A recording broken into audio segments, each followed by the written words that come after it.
What is your opinion about the public education of breast versus prostate cancer? It seems that there's a lot in my own experience in media and calls that I get, that women seem to be a lot better informed about the tests they need than men are, and there seems to be a lot more attention directed at it. Do you want to comment on that, or why you think that may be? Okay.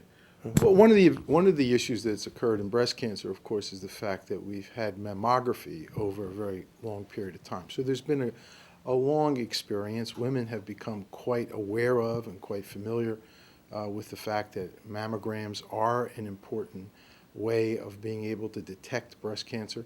And of course, we've had many studies that have demonstrated that mammography can detect cancer and, in fact, improve survival rates. Those kind of data, that kind of experience hasn't existed in prostate cancer. It's a little earlier.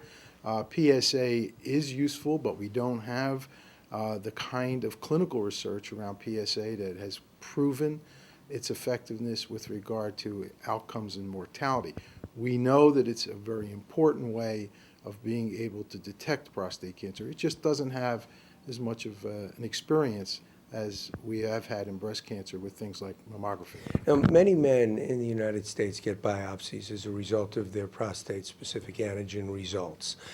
Do you feel that imaging or improved imaging tests, more research, might be able to reduce that number and improve the accuracy? If so, how? Well, there are two important issues. One is, first of all, to know whether cancer is there or not. Second is how extensive the cancer is. Imaging has great possibilities in both those areas. One, to be able to detect cancer.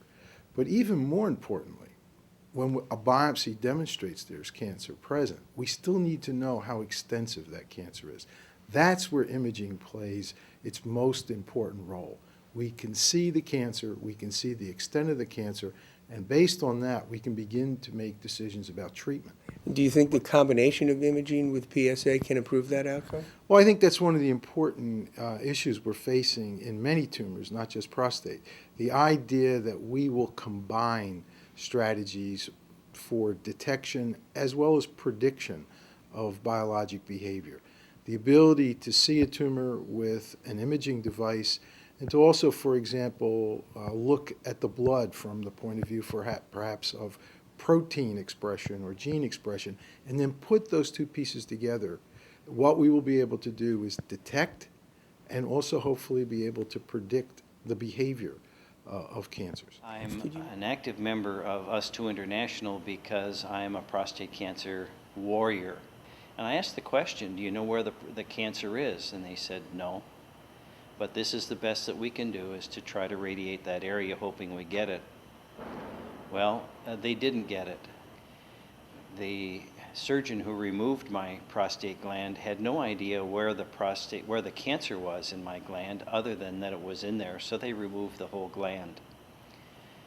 Following my radical prostatectomy, my PSA did not go down significantly, so the physician said, we need to try another treatment with you, and the only other treatment was radiation. So they decided to do, they call it salvage radiation of the prostate bed. And I asked the question, do you know where the cancer is? And they said, no.